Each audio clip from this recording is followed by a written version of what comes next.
This is James the plumber. What we've got here is we have a Delta single handle faucet. It's an older style one.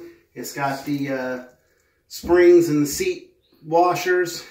We're going to go ahead and replace that because it's dripping. We've already got the water turned off.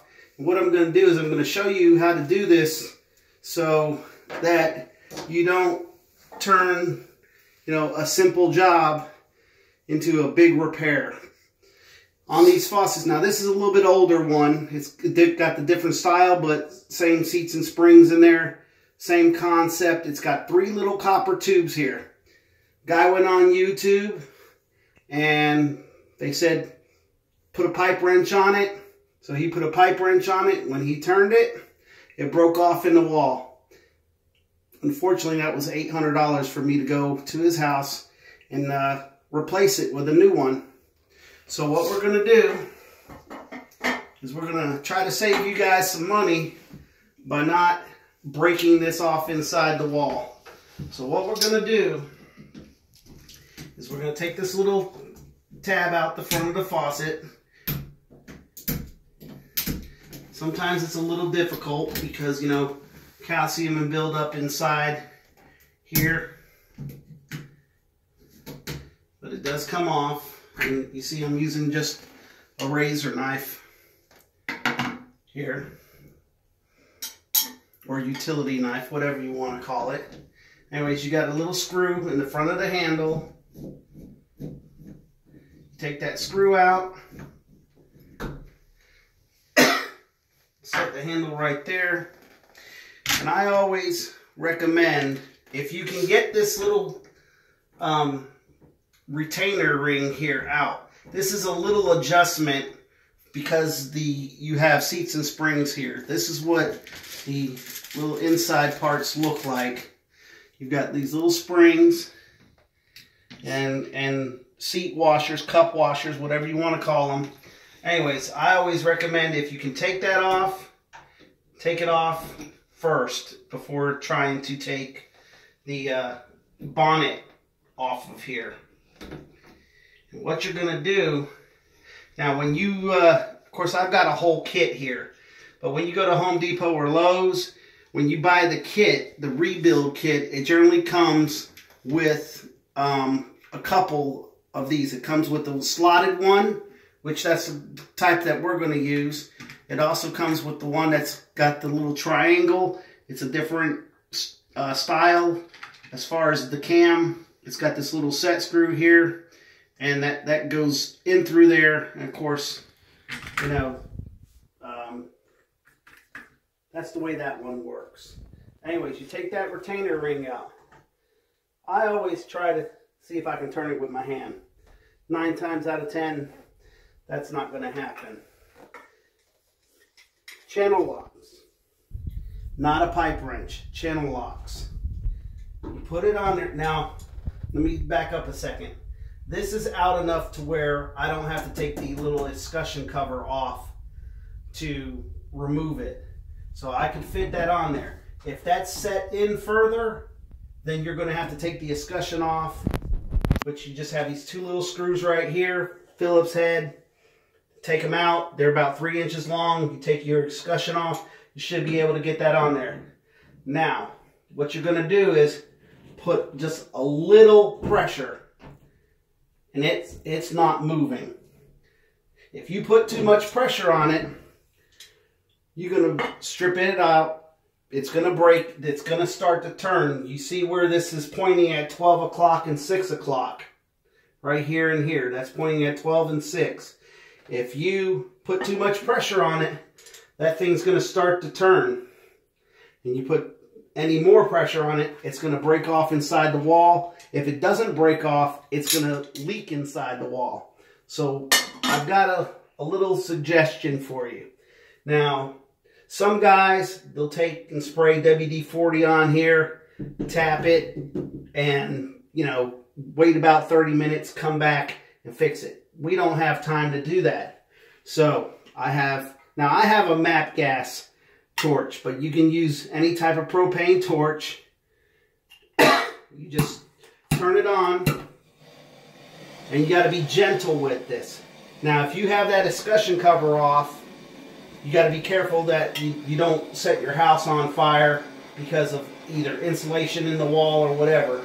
And you just take this and you heat it up. And usually what I do is I'll heat it up for, you know, about 15-20 seconds.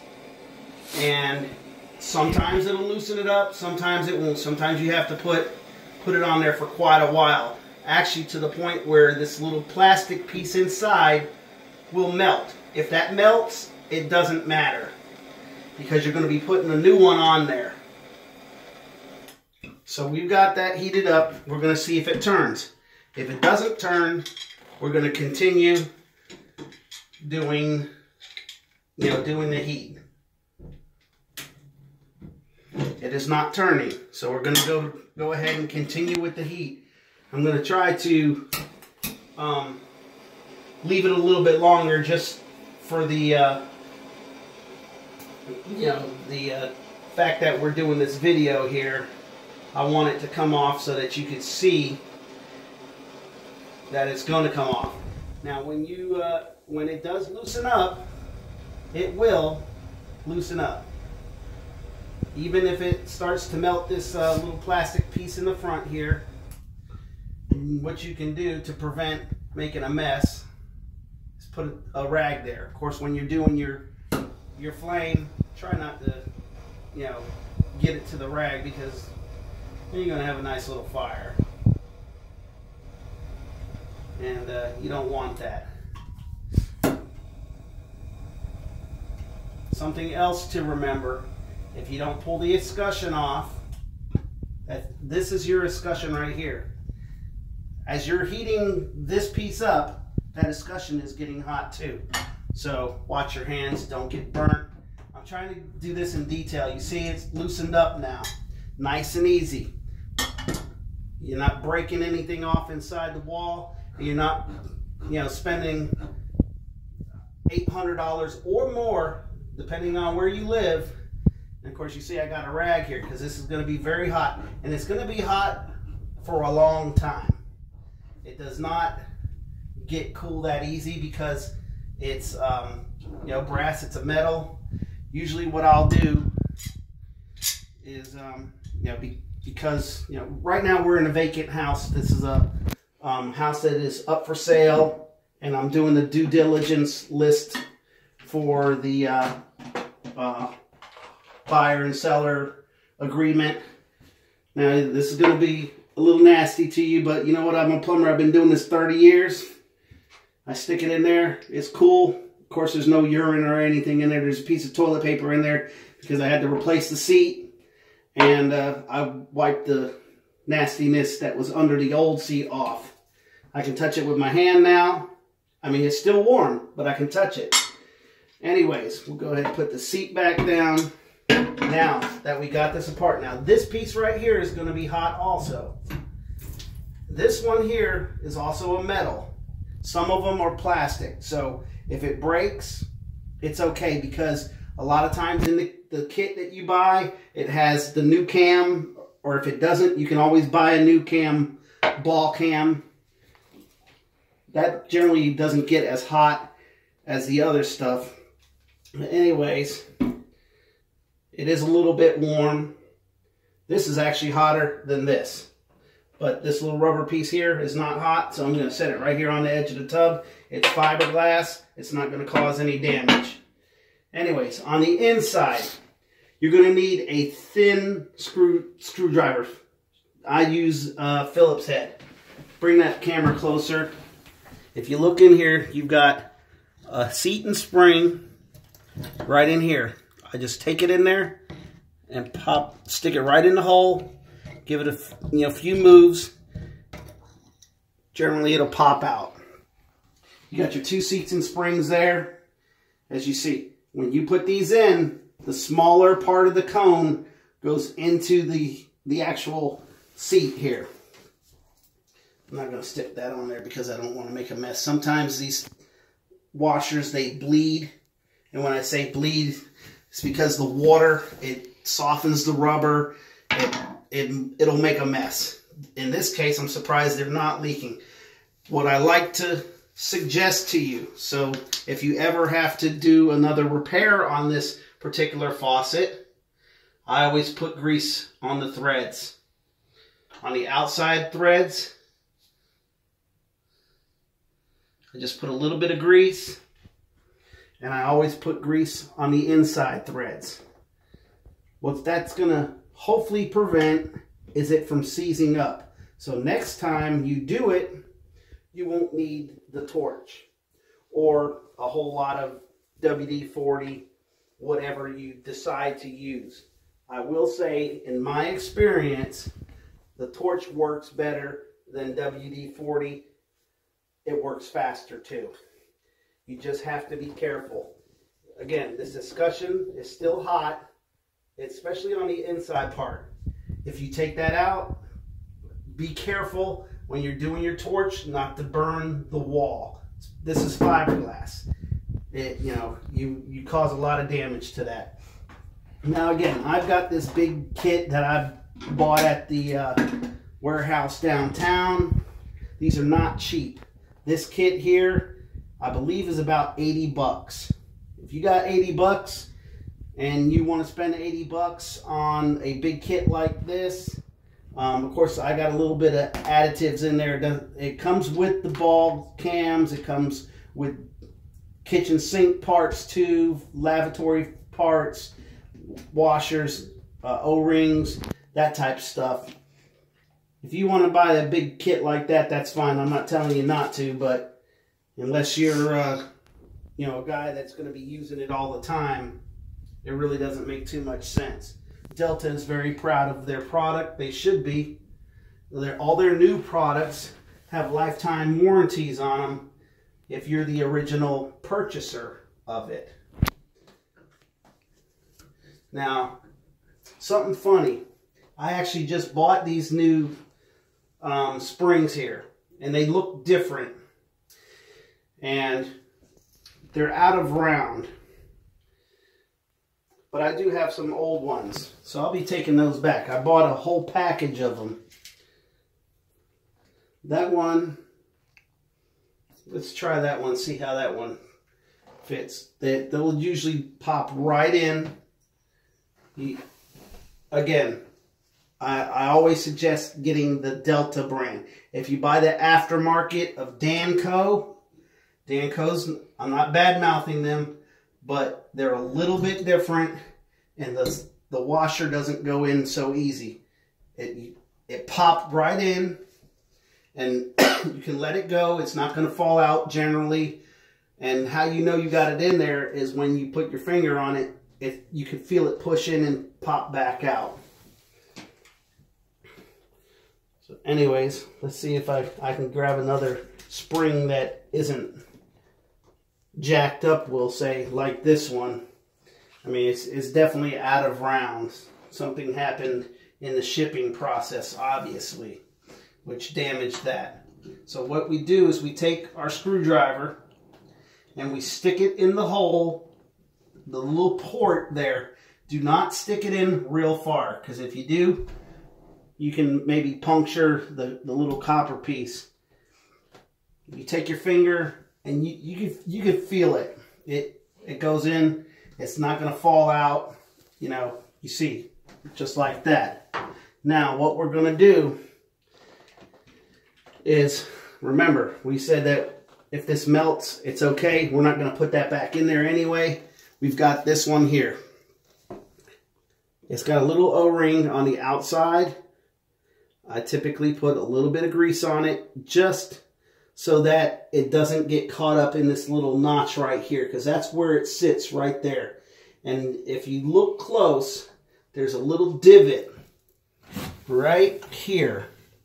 That little divot, you have this piece right here that's actually fits in. That's what holds that steady. So what we're going to do, we can use the old one. This is not damaged. It's not messed up in any way. So we're just going to reuse the old cam ball. And this particular one, you don't have to worry about there being a little pin in here because of the way this is. If this was the other style, you see this little notch right here, there would be a set pin that pops out on the side. If you don't put that in there just right, when you put it back together and you tighten it up, that pressure pushes that pin out. And you're going to have to buy a new faucet because that's just going to spin. So, anyways, back to this one. You stick it in here. And what I generally like to do is get my little part started on this edge where you have that notch. And that just pushes right in, just like so. Nice and easy. We screw this on. Again, we put grease on it already. Sometimes you have to back start it. It screws right on. It should screw down fairly easy, but I always take my channel locks and give it a couple turns until it actually stops spinning. It does not have to be tight. It just, you turn it until it stops. Right there it stopped. And we turn the water back on. Once we turn the water back on, it's not going to drip. It was dripping from the faucet here. It was also dripping out of the handle. The reason it drips out of the handle is because this little, it's got a rubber and vinyl or plastic, however you want to call it, in there. Anyways, that's what creates the seal for that. And these are on springs. So a lot of times when you turn them on, if it relieves the pressure off of it, and water will spray out the front of the handle here, or of course it'll drip down there. This piece here, all we do is put it right back in. Sometimes these are metal, sometimes they're plastic. This one is plastic. So you just turn it, and of course you can turn it with your finger, and I just make it to where it's snug. Here's my tool. Again, generally when you buy the kit, it comes with the tool. You just turn it till it stops, nice and snug. This little piece here, this is an Allen wrench. That's if it has the center set that is used on this particular cam right here. It has the little set pin, set screw, whatever. That's basically it. We put our handle back on and we turn our water on and it'll be fine. I hope I save you a whole lot of money in the future. I wanted this to be detailed because I notice a lot of the YouTube videos are not detailed. This is a very detailed and very expensive fix. If you break it off in the wall, it's going to look like this. Save you some money. You guys take care. Like my page. Comment. Share. However you want to do it. I appreciate you guys. Take care.